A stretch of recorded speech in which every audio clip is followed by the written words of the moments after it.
Hello students, Hariram Patel sir की competition academy के द्वारा चलाई जा रही एसीए फॉरेस्ट रेंजर की क्लास में आपका स्वागत है। मैं धर्मेंद्र सर आपको आज पढ़ाने वाला हूं बायोलॉजी। इससे पहले भी मैंने बायोलॉजी की वीडियो डाउनलोड की है। इस क्लास में मैंने बायोलॉजी पढ़ाई है। बहुत सारे व्यूअर हुए हैं, बहुत सारे कमेंट्स आए हैं, बहुत अच्छा लगा। आप लोग लगातार देख रहे हैं, शेयर कर रहे हैं, सब्सक्राइब कर रहे हैं। अपना पेन कॉपी उठाकर अच्छे से जो बातें मैं बता रहा हूं उसको आप देखिए और समझिए। एसीएफ और फॉरेस्ट रेंजर के एग्जाम में बायोलॉजी सब्जेक्ट बहुत स्कोरिंग, बहुत इंपॉर्टेंट है। इस सब्जेक्ट को अगर अच्छे से आप करते हैं तो आपका सिलेक्शन हो सकता है। मैं आपको आज बताने वाला हूं रेस्पिरेशन टॉपिक। आपने कई वीडियो YouTube में देखे हैं, बहुत कॉमन चीज को बताई जाती है, छोटी छोटी चीज को बताई जाती है और वो मटेरियल सबके पास होता है। आपको पता है उतने मटेरियल से सिलेक्शन अभी के कंपटीशन में नहीं होने वाला है। मैं आपको बताने जा रहा हूं बहुत ही इंपॉर्टेंट बात, बहुत डीप की बातें और ऐसी बातें जो डायरेक्ट एग्जाम में आएगा, ऐसी मटेरियल जो औरों के पास नहीं है, जो कंपटीशन एकेडमी से जुड़े हुए हैं उनके पास ये वीडियो जा रही है, तो आपको डायरेक्ट इससे लाभ मिलेगा। तो हम लोग पढ़ना चालू करते हैं। रेस्पिरेशन, श्वसन तंत्र, जो कि बहुत इंपॉर्टेंट है। मैं आपको बहुत कम समय में, छोटी सी वीडियो में पूरी महत्वपूर्ण फैक्ट भी बताऊंगा और बहुत आसानी से आपको याद करने का तरीका भी बताऊंगा।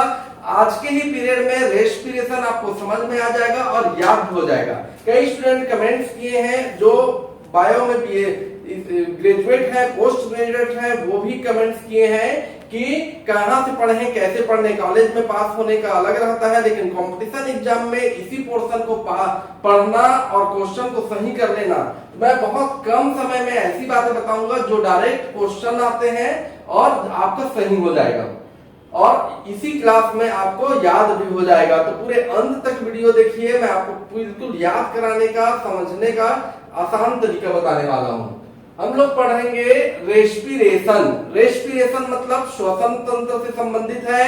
सांस हम लेते हैं, हमारे शरीर को ऑक्सीजन मिलता है और हमारे शरीर के अंदर के कार्बन डाइऑक्साइड बाहर जाते हैं। तो श्वसन तंत्र, रेस्पिरेशन इन ह्यूमन, मनुष्य में श्वसन। तो श्वसन के तीन मुख्य कारक, श्वसन के तीन मुख्य कार्य क्या रहेंगे, श्वसन क्यों होता है। तो श्वसन के मुख्य कार्य हैं transport of oxygen and carbon dioxide. हमारे शरीर में ऑक्सीजन और कार्बन डाइऑक्साइड का परिवहन से संबंधित है। श्वसन maintenance of acid and base, हमारे शरीर में अम्ल क्षार संतुलन को बनाए रखता है। Respiration bye source of water, हमारे शरीर की वाटर लेवल को, जल का नियमित को बनाए रखता है। श्वसन में सहायक, हमारे शरीर के अंग जो श्वसन में सहायक होते हैं उन्हें हम रेस्पिरेटरी सिस्टम, रेस्पिरेटरी ऑर्गन्स कहते हैं। तो श्वसन अंग सबको पता है। हमारा सबसे शुरुआती श्वसन अंग में हमारा है नाक, नोज, नोज के बाद थोड़ा सा नीचे आएंगे तो लेरिंग्स, लेरिंग्स के बाद है आपका ट्रेकिया और ट्रेकिया के बाद आपका लंग्स है, फेफड़ा है। हम लोग पढ़ना चालू करते हैं कि अंग को, नाक को पढ़ेंगे नोज। नोज जो बना होता है नाक का आंतरिक भाग, नोज का इंटरनल नसल्स कैविटी बना होता है कॉलुमिनर स्ट्रेटिफाइड क्यूबाइडल एपिथेलियम टिश्यू से। नलिकाकार, परतदार, घनाकार, उपकला, ऊतक से मिलकर बना होता है। ये बहुत इंपॉर्टेंट है, कई बार एग्जाम में आया है कि नाक की त्वचा किससे बनी होती है। तो नाक की आंतरिक त्वचा बनी होती है कॉलुमिनर स्ट्रेटिफाइड क्यूबाइडल एपिथेलियम टिश्यू से, नलिकाकार, परतदार, घनाकार, उपकला, ऊतक से। और यह सीडो कनेक्टिव टिश्यू है। सीडो कनेक्टिव मतलब आभासीय संयोजी ऊतक से मिलकर बनी होती है। नाक के दो कार्य हैं, पहला कार्य है ऑल्फैक्टरी पार्ट, दूसरा है रेस्पिरेटरी। ऑल्फैक्टरी मतलब आपका सूंघने से संबंधित है, घ्राण पिंड कहा जाता है, सूंघने से संबंधित है, ऑल्फैक्टरी फंक्शन होता है। और नाक का दूसरा कार्य है रेस्पिरेटरी पार्ट, मतलब श्वसन में भी नाक हमारा सहायक होता है। नाक से थोड़ा सा अगर नीचे आ जाएंगे तो आपको मिलेगा लेरिंग्स मिलेगा। नाक से नीचे आने पर, ये नाक से नीचे अगर हम आते हैं तो आपको मिलेगा लेरिंग्स। लेरिंग्स गले के पास नाक की जो नलिका है फेफड़ा में जाने से पहले लेरिंग्स में खुलती है, और लेरिंग्स को ही हम कहते हैं साउंड बॉक्स। यहाँ के वाइब्रेशन से हमारा ध्वनि निकलता है। लेरिंग्स बनी होती है लेरिंजियल कार्टिलेज से। कार्टिलेज एक किस्म का उपास्थि है, कठोर रहता है पर लचीला रहता है, तो कार्टिलेज उपास्थि लेरिंग्स बनी होती है लेरिंजियल कार्टिलेज से। इसमें 3 चंद्राकार और 3 अर्धचंद्राकार, चंद्राकार और ऐसे चंद्राकार और अर्धचंद्राकार, चंद्राकार और अर्धचंद्राकार 3 paired and 3 unpaired laryngeal cartilage से बना हुआ होता है हमारा लेरिंग्स। लेरिंग्स के पास होता है एडम्स एप्पल। एडम्स एप्पल होता है एक लेरिंग्स के पास, गले के पास एक पीपल के पत्ती के समान एडम्स एप्पल होता है, जो कि कैरिक्वाइड रिंग शेप में रहता है, और एपिग्लॉटिस पत्ती के समान होता है। 2 ऑर्गन्स मिलेंगे वहां पर, छोटे छोटे अंग मिलेंगे गले के पास, जिसे बोलते हैं क्रिकॉइड रिंग शेप में, और एपिग्लॉटिस पत्ती के समान होती है। हमारा लेरिंग्स के नीचे में ट्रूवेकल कार्ड होता है, जो कि ग्लॉटिस में जाकर खुलता है। यहां पर ग्लॉटिस होता है, लेरिंग्स से नीचे में ग्लॉटिस होगा। ग्लॉटिस में फेफड़े से जब हवा निकलता है तब ग्लॉटिस में वाइब्रेट होता है, कंपन होता है, उससे हमारा आवाज निकलता है। बहुत बार एग्जाम में आया है कि आवाज कहां से निकलता है, तो बोलना है ग्लॉटिस के ट्रूवेकल कार्ड और एडम्स एप्पल के वाइब्रेशन से साउंड निकलता है। साउंड बॉक्स किसे कहा जाता है, एग्जाम में आता है, तो लेरिंग्स को साउंड बॉक्स कहा जाता है। 2 प्रकार के वेकल कार्ड होते हैं, ट्रू वेकल कार्ड और फॉल्स वेकल कार्ड होते हैं। ट्रू वेकल कार्ड एपिग्लॉटिस में खुलती है, इसकी वाइब्रेशन से साउंड उत्पन्न होता है, और फॉल्स वेकल कार्ड लंग्स के भीतर, फेफड़े के भीतर वायु कितनी मात्रा में जाना चाहिए और कितनी मात्रा में नहीं जाना चाहिए उसका नियंत्रण करता है फॉल्स वेकल कार्ड। लंग्स के भीतर आवश्यकता अनुसार वायु को भेजता है, तो लंग्स के अंदर वायु को भेजने में नियंत्रण करने वाला अंग कौन सा है, तो फॉल्स वेकल कार्ड करके एग्जाम में पूछेगा।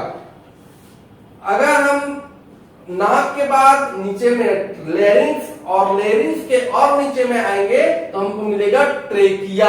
इसको बोलते हैं ट्रेकिया, श्वास नली कहते हैं। लेरिंग्स श्वास नली में जाकर खुलती है, लेरिंग्स श्वास नली में जाकर खुलती है। लेरिंग्स के पीछे लंग्स में इसका एक क्वेश्चन आया कि ट्रेकिया की उत्पत्ति जब हमारा शरीर बनते रहता है, भ्रूण अवस्था में होता है, तो 3 स्तरों में बनता है, एंडोडर्म, मेसोडर्म और एक्टोडर्म। एंडोडर्म अंतःचर्म जो सबसे पहले बनता है, मेसोडर्म जो मध्य में बनता है, और एक्टोडर्म जो बाह्य चर्म होता है, जो शरीर बनने के अंतिम समय में बनता है। तो ट्रेकिया कब बनता है, origin of trachea endoderm, endoderm से बनता है। आप एग्जाम में आएगा ट्रेकिया की उत्पत्ति एंडोडर्म, मेसोडर्म, एक्टोडर्म कहां पर होती है, तो बोलिए एंडोडर्म में होती है। ट्रेकिया के बाद आ जाएगा हमारा लंग्स, आ जाएगा लंग्स। लंग्स, मनुष्य का लंग्स 5 लोब में मिलकर बना होता है। 5 लोब, 5 पालियों में पाया जाता है। अलग अलग 5 पालियों से मनुष्य का फेफड़े का संरचना 5 पालियों में मिलकर बना होता है। 3 पाली राइट साइड में होता है और 2 पाली लेफ्ट साइड में होता है। Divided by 5 lobes of human lungs, 3 on right side, 2 on left side होता है। टोटल लंग्स का कैपेसिटी वॉल्यूम का एग्जाम में आया है। हमारा लंग्स अधिकतम कितनी वायु भर सकता है, इसको बोलते हैं टोटल लंग्स वॉल्यूम कैपेसिटी। तो 4600 सीसी, 4600 सीसी, ये बहुत बार एग्जाम में आ चुका है कि हमारे लंग्स का टोटल वॉल्यूम कैपेसिटी कितना होता है, तो 4600 सीसी। लंग्स के प्रकार, type of lungs. Type of lungs में 3 प्रकार के लंग्स हम लोग जीवों में देखेंगे। पहला है ventilation lungs. Ventilation lungs frog में होता है, मेढक में वेंटिलेशन लंग्स होता है। गैसियस लंग्स, गैसीय लंग्स किसमें होता है, तो मछलियों में होता है। बुक लंग्स स्कॉर्पियो में होता है, बुक लंग्स स्कॉर्पियो में। और चेंबर लंग्स किसमें होता है, तो मनुष्य में होता है। ये बहुत बार एग्जाम में मैंने पिछले क्वेश्चन पेपर देखा है, तो सही संबंध जोड़ों में आता है। Ventilation lungs in frog, gaseous lungs in fishes, book lungs scorpion. तो आपका हमने पढ़ा नोज, नोज के बाद लेरिंग्स, लेरिंग्स के बाद ट्रेकिया, ट्रेकिया के बाद लंग्स। और इनके कार्य कैसे होते हैं, श्वसन में सहायक होने वाले अंग, श्वसन की प्रक्रिया में जो सहायक होते हैं उनको हम बोलते हैं श्वसन अंग। श्वसन अंग, श्वसन कार्य का 3 प्रकार का फंक्शन होता है। पहला है transport of oxygen and carbon dioxide in our body, maintenance of acid and base, source of water loss. तो इन 3 महत्वपूर्ण काम को देखना है।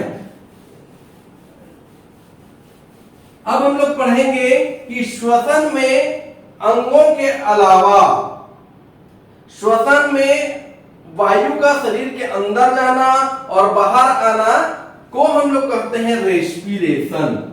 रेस्पिरेशन किसे कहेंगे, तो शरीर के अंदर वायु का जाना और शरीर के अंदर वायु का बाहर आना को हम लोग कहते हैं रेस्पिरेशन। तो ये जो है 2 टाइप का होता है। रेस्पिरेशन कितने टाइप का हुआ, 2 टाइप का होगा। एक होता है एक्सटर्नल रेस्पिरेशन और दूसरा होता है इंटरनल रेस्पिरेशन। इंटरनल रेस्पिरेशन और एक्सटर्नल रेस्पिरेशन, बाह्य श्वसन और अंतः श्वसन। तो बाह्य श्वसन का अर्थ क्या हुआ, जैसे कि ये हमारा ह्यूमन बॉडी है, ह्यूमन बॉडी में बाहर की हवा को फेफड़े तक ले जाना, फेफड़े तक ले जाना, ये एक्सटर्नल श्वसन कहलाता है। बाह्य श्वसन, बाह्य श्वसन मतलब ये ना समझिए कि हवा को बाहर की ओर फेंकना। बाह्य श्वसन मतलब बाहरी हवा को नाक के माध्यम से फेफड़े तक ले जाना। और इंटरनल रेस्पिरेशन वह होता है कि फेफड़े के हवा को रक्त के कणिकाओं द्वारा हीमोग्लोबिन के माध्यम से शरीर के विभिन्न कोशिकाओं तक ले जाना, अंगों तक ले जाना, शरीर के अंदर वायु को अंदर तक ले जाना, यह होता है इंटरनल रेस्पिरेशन और ये होता है एक्सटर्नल रेस्पिरेशन। एक और टर्म आता है ब्रीदिंग। ब्रीदिंग मतलब श्वासोच्छ्वास बोलते हैं। यह जो है इससे संबंधित है कि वायु का शरीर से बाहर और अंदर ले जाने की प्रक्रिया श्वासोच्छ्वास या ब्रीदिंग कहते हैं। रेस्पिरेशन मतलब एक्सटर्नल और internal, mainly 2 of kind respiration, और ब्रीदिंग मतलब श्वासोच्छ्वास। लंग्स में वायु का प्रवेश करना, फेफड़े में वायु का प्रवेश करना किस विधि द्वारा प्रवेश करता है, तो लंग्स में वायु का प्रवेश करना एक फिजिकल मेथड है, एक फिजिकल मेथड है जो कि फिजिक्स के एक प्रिंसिपल सक्शन पंप, ये बहुत ही इंपॉर्टेंट बात है और बहुत बार एग्जाम में आ चुका है कि मनुष्य में वायु का फेफड़े के अंदर जाना और फेफड़े से फिर से बाहर आना किस विधि द्वारा होता है? तो फिजिकल प्रिंसिपल, फिजिक्स के प्रिंसिपल सक्शन पंप के सिद्धांत के अनुसार वायु का अंदर और बाहर जाता है। फ्रॉग में, मेढक में वायु का आना जाना फोर्स पंप के द्वारा होता है। फोर्स पंप, फिजिक्स का फोर्स पंप सिद्धांत, फोर्स पंप सिद्धांत के अनुसार मेढक के शरीर में वायु का बाहर और अंदर आना जाना होता है, लेकिन मनुष्य में फिजिक्स के प्रिंसिपल सक्शन पंप के सिद्धांत के अनुसार वायु का आना जाना होता है।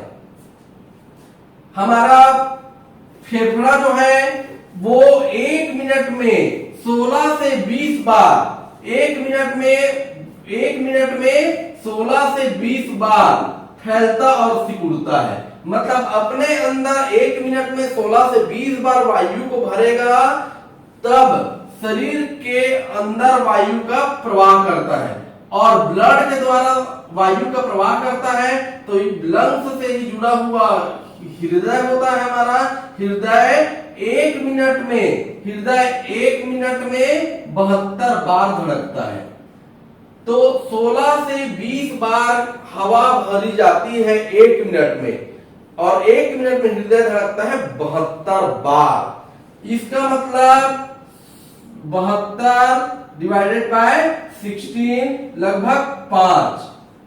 एक बार फेफड़े द्वारा भरा हुआ वायु को हृदय 5 धड़कनों द्वारा शरीर के विभिन्न अंगों में पहुंचाती है। ये क्वेश्चन बहुत बार एग्जाम में आया है कि एक बार फेफड़े से भरी हुई वायु को हृदय कितने धड़कनों द्वारा शरीर के अंगों में पहुंचाती है? तो आंसर होगा इसका 5 धड़कन द्वारा, क्योंकि फेफड़ा फैलता और सिकुड़ता है 16 से 20 बार और हृदय धड़कता है 1 मिनट में 72 बार।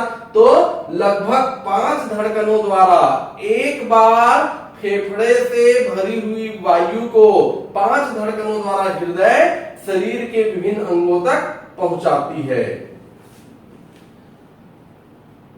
वायु का फेफड़े से बाहर आना और वायु का फेफड़े के अंदर जाना, यह विसरण विधि द्वारा होता है। विसरण की विधि द्वारा होता है। वायु का अंदर जाना और बाहर आना विसरण विधि द्वारा होता है, क्योंकि बहुत प्रकार के शरीर में झिल्लियों को पार करता है।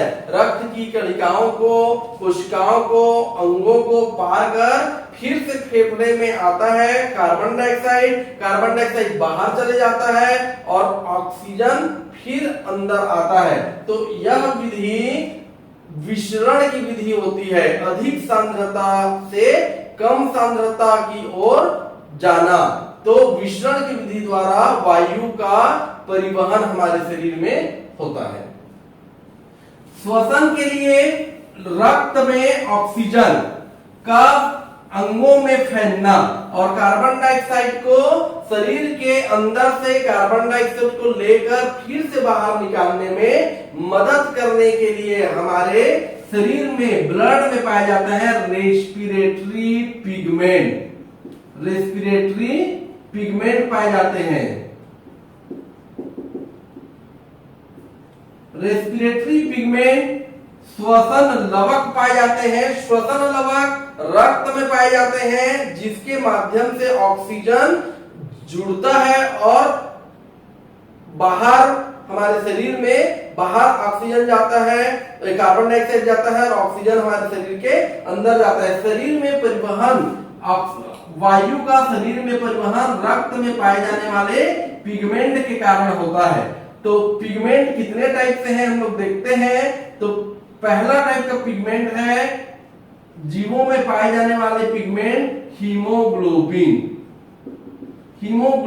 पिगमेंट। हीमोग्लोबिन हमारे शरीर में पाए जाने वाले हीमोग्लोबिन, यह आयरन युक्त होता है।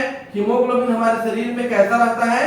आयरन युक्त यह एक लवक होता है जो कि ऑक्सीजन के साथ जुड़कर एक हीमोग्लोबिन के कण 4 ऑक्सीजन के साथ जुड़ता है और बना लेता है ये ऑक्सी हीमोग्लोबिन। एक हीमोग्लोबिन के पिगमेंट 4 ऑक्सीजन के साथ जुड़ता है और बना लेता है ऑक्सी हीमोग्लोबिन। ऑक्सी हीमोग्लोबिन एक एसिडिक कैरेक्टर का होता है, एसिड कैरेक्टर का होता है, अम्लीय स्वभाव का है ऑक्सी हीमोग्लोबिन। और यह ऑक्सी हीमोग्लोबिन शरीर में ऑक्सीजन को विभिन्न अंगों तक पहुंचाता है।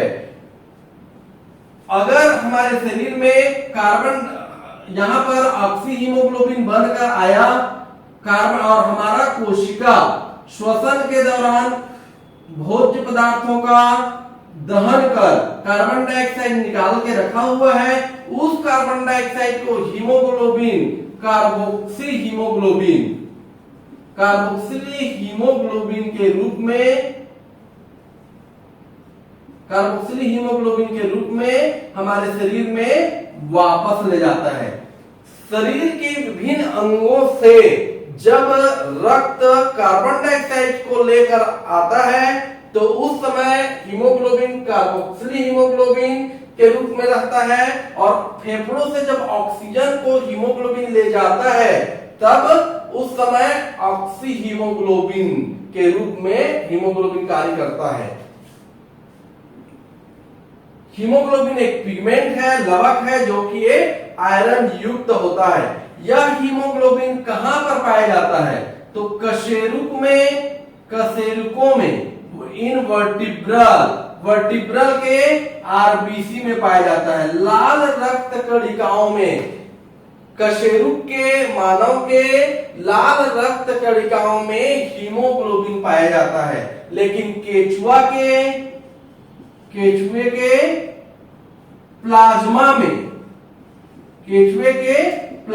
में हीमोग्लोबिन पाया जाता है। हीमोग्लोबिन कहां पाया जाता है?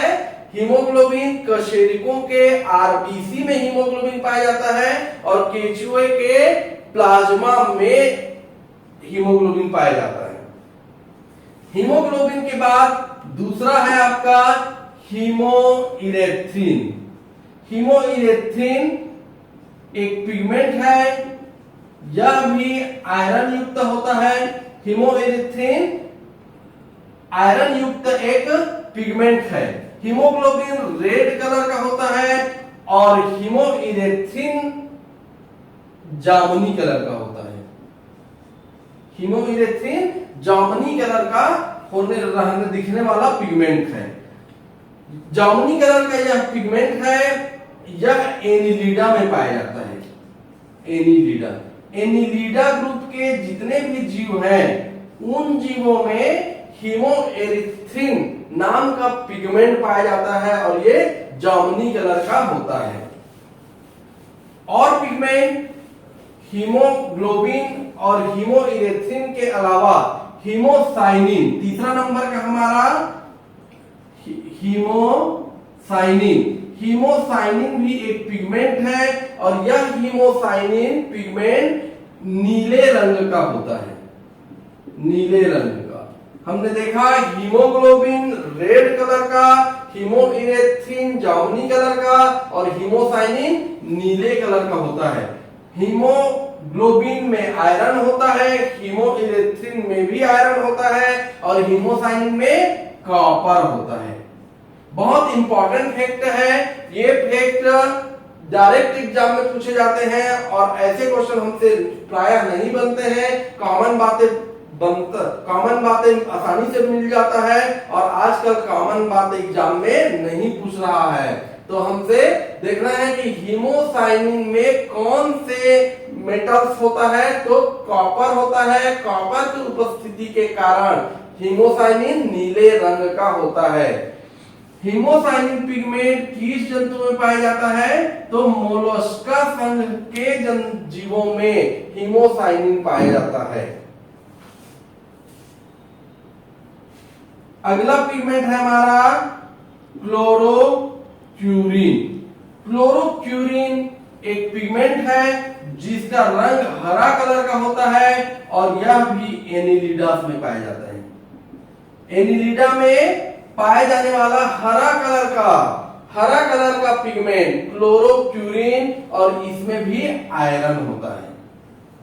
तो आपने देखा 4 प्रकार का रेस्पिरेटरी पिगमेंट श्वसन लवक पाए जाते हैं। हीमोग्लोबिन, हीमोइरेथ्रिन, हीमोसाइनिन और क्लोरोक्यूरिन। हीमोग्लोबिन में आयरन, हीमोइरेथ्रिन में आयरन, हीमोसाइनिन में कॉपर और हीमोक्यूरिन में आयरन।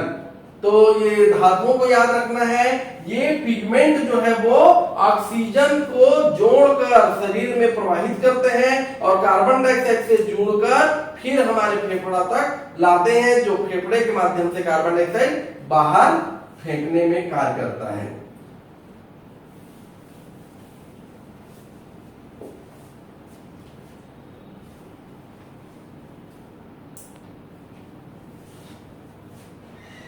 श्वसन में आगे हम लोग पढ़ेंगे ट्रांसपोर्ट ऑफ गैसेस। हमने पढ़ा नाक के बाद लेरिंग्स के बाद ट्रेकिया खुलती है। लंग्स में ऑक्सीजन भरते हैं और शरीर के विभिन्न अंगों तक जाता है। शरीर के विभिन्न अंगों से कार्बन डाइऑक्साइड लेकर फिर से हम वायुमंडल में छोड़ते हैं। तो इस प्रक्रिया को श्वसन में एक इंपॉर्टेंट प्रोसेस है ट्रांसपोर्ट ऑफ गैसेस, गैस का परिवहन। तो गैस का परिवहन श्वसन तंत्र में 2 प्रकार की गैस का परिवहन होता है। एक होता है ऑक्सीजन और दूसरा होता है कार्बन डाइऑक्साइड। हमारे शरीर में श्वसन के द्वारा ऑक्सीजन और कार्बन डाइऑक्साइड का परिवहन होता है। तो पहले हम लोग पढ़ेंगे ट्रांसपोर्ट ऑफ ऑक्सीजन, ऑक्सीजन का परिवहन। ऑक्सीजन का परिवहन हमारे शरीर में कैसे होता है? तो ऑक्सीजन का परिवहन हमारे शरीर में विसरण विधि द्वारा होता है। विसरण विधि क्या विधि होता है? अधिक सांद्रता, जैसे कि ये 2 कोशिका है, इसके पास अगर ऑक्सीजन की सांद्रता अधिक है और इधर कम है तो ऑक्सीजन इधर से इधर जाएगा। हमारे शरीर में वायुमंडल से जब ऑक्सीजन हम फेफड़े में ग्रहण करते हैं, उस समय हमारे फेफड़े में ऑक्सीजन की सांद्रता अधिक होती है और हमारे शरीर में ऑक्सीजन की सांद्रता कम होती है। इसलिए अधिक सांद्रता से कम सांद्रता की ओर फेफड़े से ऑक्सीजन शरीर के विभिन्न अंगों में जाती है। इस विधि को विसरण की विधि कहते हैं। जब हमारे शरीर से पूरे शरीर से कार्बन डाइऑक्साइड शरीर में आता है तो फेफड़े के पास कार्बन डाइऑक्साइड की सांद्रता कम होती है, तब कार्बन डाइऑक्साइड फेफड़े में जाता है और सांद्रता वायुमंडल में कार्बन डाइऑक्साइड की कम है, फेफड़े में ज्यादा कार्बन डाइऑक्साइड क्या आया है शरीर से, तो कार्बन डाइऑक्साइड शरीर के बाहर अपने आप चले जाता है। इस प्रक्रिया को विसरण की विधि कहते हैं। और ट्रांसपोर्ट ऑफ ऑक्सीजन, ऑक्सीजन का परिवहन हमारे शरीर के श्वसन की प्रक्रिया के द्वारा विसरण की विधि में होता है। यह 2 प्रकार का होता है। शरीर में ऑक्सीजन का परिवहन फ्रॉम लंग्स टू बोन, फेफड़ा से ब्लड की ओर होता है। फेफड़ा से ब्लड, हमारे फेफड़ा से रक्त की ओर। रक्त में ऑक्सीजन की सांद्रता कम और हम सांस लेते हैं तो ऑक्सीजन की सांद्रता हमारे फेफड़े में ज्यादा होती है। तो ज्यादा सांद्रता से कम सांद्रता की ओर लंग्स टू ब्लड। फिर होता है ब्लड टू टिश्यू। ब्लड में अगर हमारे ऑक्सीजन पहुंच जाते हैं, हमारे शरीर के ब्लड में ऑक्सीजन हो गया तो हमारे अंगों में, टिश्यू में कार्बन ऑक्सीजन की सांद्रता बहुत कम है तो रक्त से टिश्यू में चले जाता है। ये हमारा शरीर है, तो शरीर से ऑक्सीजन फेफड़े में चला गया और फेफड़े से ऑक्सीजन ब्लड में जाएगा और ब्लड से विभिन्न अंगों में जाएगा। तो विसरण की विधि के द्वारा 2 स्टेप में ऑक्सीजन का परिवहन हमारे शरीर में होगा। पहला लंग्स टू ब्लड, फेफड़े से रक्त की ओर और रक्त से टिश्यू अंगों की ओर ऑक्सीजन का परिवहन होगा। हमारे शरीर में श्वसन की प्रक्रिया के द्वारा कार्बन डाइऑक्साइड का परिवहन होता है, ट्रांसपोर्ट ऑफ CO2। CO2 का परिवहन कैसे होगा? CO2 का परिवहन अंगों से फेफड़े की ओर होता है, अंगों से फेफड़े की ओर होगा, क्योंकि कार्बन डाइऑक्साइड बन रहा है ऊतकों में। ऊतक के सेल में माइटोकॉन्ड्रिया में श्वसन होता है, भोजन का दहन होता है, वहां से कार्बन डाइऑक्साइड निकलता है। तो अंगों में पाए जाने वाले कार्बन डाइऑक्साइड धमनियों में प्रवाहित होता है और धमनियों से ब्लड में होता है। तो कार्बन डाइऑक्साइड का परिवहन 2 स्टेप में होता है, फ्रॉम टिश्यू टू धमनी, ऊतकों से धमनी की ओर और धमनियों से ब्लड की ओर होता है। तो 2 step, tissue from tissue to arteries and arteries to blood. Carbon dioxide का परिवहन हमारे शरीर में 3 रूप में होता है। ऑक्सीजन का परिवहन हमारे शरीर में ऑक्सी हीमोग्लोबिन के रूप में होता है, लेकिन कार्बन डाइऑक्साइड का परिवहन हमारे शरीर में 3 रूप से होता है। पहला है carbonic acid in plasma. Carbonic acid हमारे शरीर में 2 प्रकार के द्रव हैं, पहला है रक्त RBC और दूसरा है प्लाज्मा, जो कि श्वेत कलर का होता है, व्हाइट कलर का होता है। तो प्लाज्मा में कार्बोनिक एसिड के रूप में कार्बन डाइऑक्साइड का परिवहन होता है। श्वसन में कुल कार्बन डाइऑक्साइड की परिवहन का 5% परिवहन कार्बोनिक एसिड के रूप में होता है। बहुत इंपॉर्टेंट फैक्ट है, बहुत बार एग्जाम में आया है। 5%, कितना प्रतिशत कार्बन डाइऑक्साइड श्वसन के दौरान हमारे शरीर के कितना प्रतिशत कार्बन डाइऑक्साइड कार्बोनिक अम्ल के रूप में परिवहन होता है? तो आंसर होगा 5%। दूसरा, कार्बन डाइऑक्साइड परिवहन होता है कार्बिनो एसिड के रूप में। कार्बिनो एसिड हम भोज्य पदार्थ में प्रोटीन लेते हैं, तो प्रोटीन का जब पाचन होता है, प्रोटीन का जब दहन अंगों में टिश्यू में होता है, तब कार्बिनो एसिड निकलता है और कार्बिनो एसिड कार्बन डाइऑक्साइड ब्लड के साथ मिलकर प्लाज्मा प्रोटीन में परिवहन होता है और कुल शरीर के कार्बन डाइऑक्साइड का 5% कार्बिनो एसिड के रूप में परिवहन होता है। कार्बन डाइऑक्साइड तीसरा रूप है बाइकार्बोनेट के रूप में। कार्बन डाइऑक्साइड हमारे शरीर में बाइकार्बोनेट के रूप में परिवहन होता है। हमारे शरीर में पाए जाने वाले, रक्त में पाए जाने वाले सोडियम और पोटेशियम आयंस होते हैं। सोडियम और पोटेशियम आयंस के साथ कार्बन डाइऑक्साइड जल के साथ कार्बन डाइऑक्साइड प्लस CO2 मिलकर कार्बोनेट बनाते हैं। तब जो है, और इसमें रहता है सोडियम, तो सोडियम कार्बोनेट और पोटेशियम कार्बोनेट। तो पोटेशियम कार्बोनेट और सोडियम कार्बोनेट, सोडियम कार्बोनेट और पोटेशियम आयन कार्बोनेट हमारे शरीर में पाए जाने वाले सोडियम और पोटेशियम आयन के साथ कार्बन डाइऑक्साइड मिलकर सोडियम कार्बोनेट और पोटेशियम कार्बोनेट के रूप में हमारे शरीर में परिवहन होता है। यह परिवहन RBC के द्वारा होता है।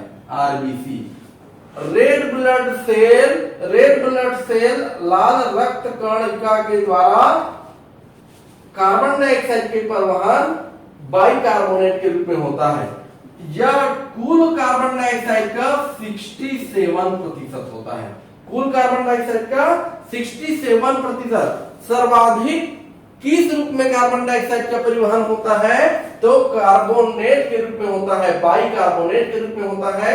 और 5% कार्बोनिक एसिड के रूप में और 5% कार्बिनो एसिड के रूप में होता है। कार्बिनो acid H2O CO2 H2CO3 carbonic acid बनता है और सोडियम और पोटेशियम के आयन के साथ मिलकर सोडियम कार्बोनेट और पोटेशियम कार्बोनेट बनता है।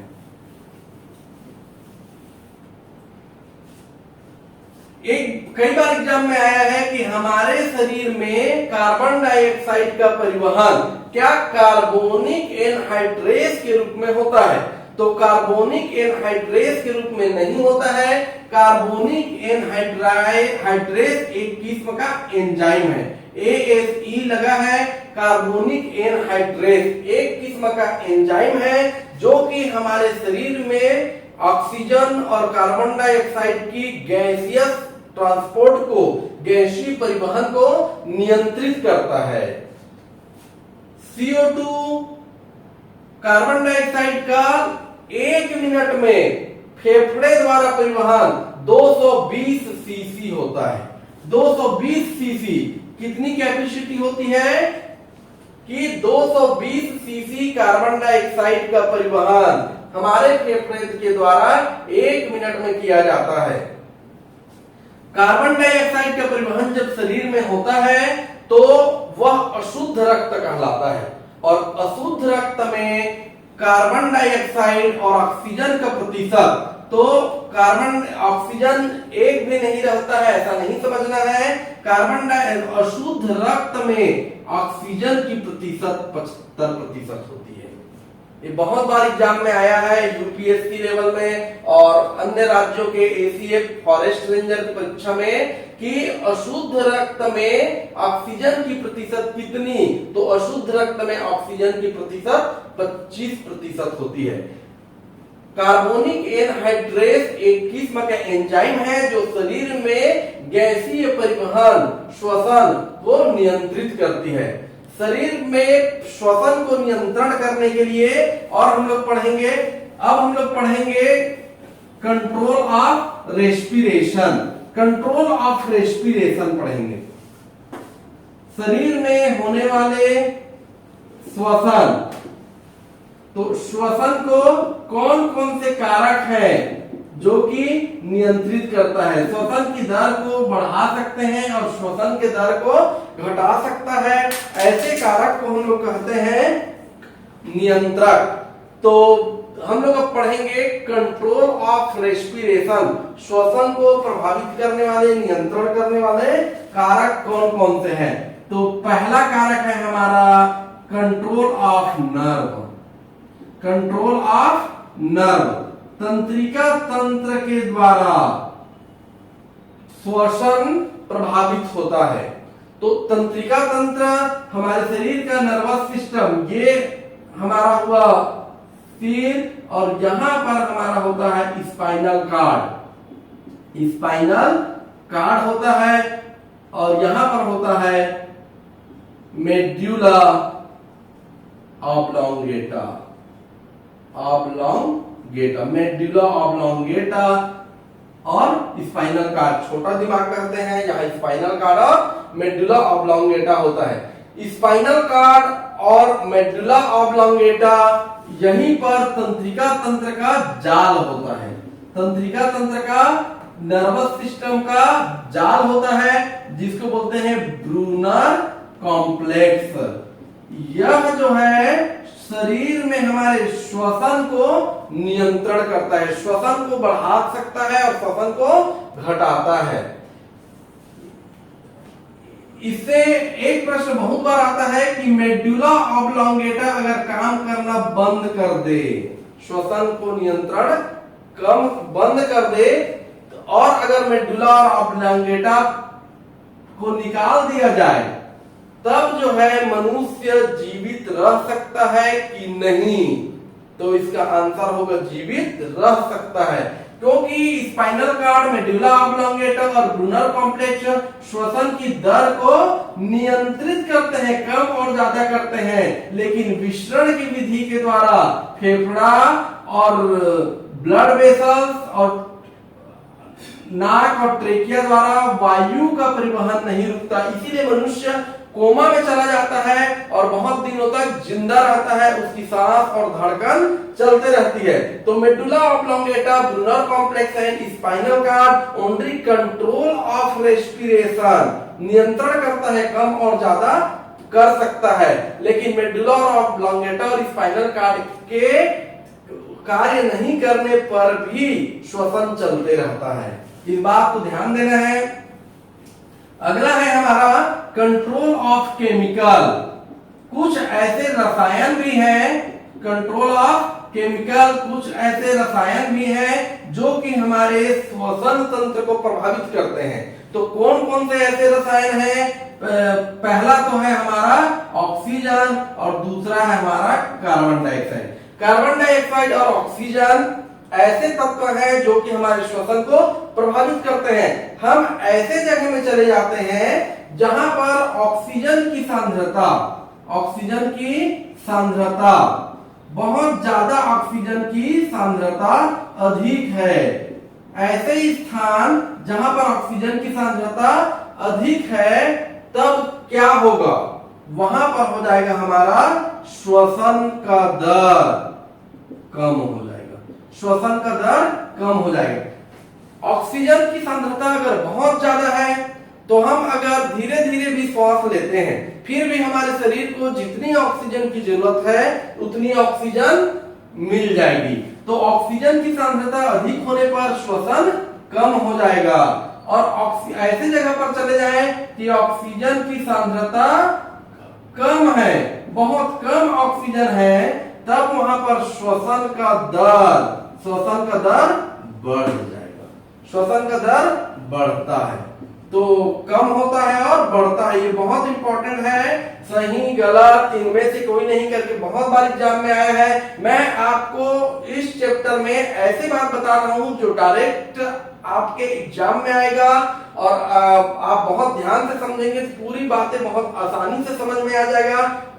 ऐसे फैक्ट जो है वो सामान्यता नहीं मिलता है सोशल मीडिया में, तो आपको ध्यान देना है कि control of chemical oxygen and carbon dioxide, when concentration of oxygen is high, rate of respiration is low, and oxygen concentration is low, rate of respiration is high।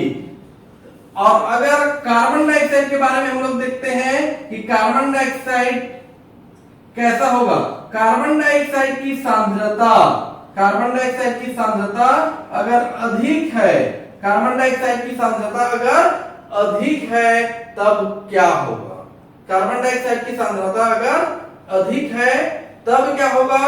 अधिक होने पर, कार्बन डाइऑक्साइड की सांद्रता अधिक होने पर श्वसन का दर जो है वो बढ़ता है, श्वसन का दर बढ़ता है। और कार्बन डाइऑक्साइड की सांद्रता ऐसे जगह पर हम पहुंच गए जहां पर कार्बन डाइऑक्साइड अधिक है, तो वहां पर हमारा सांद्रता कार्बन डाइऑक्साइड की अगर अधिक है तो श्वसन का दर बढ़ता है, और अगर कार्बन डाइऑक्साइड की सांद्रता कम है तो श्वसन का दर घटता है।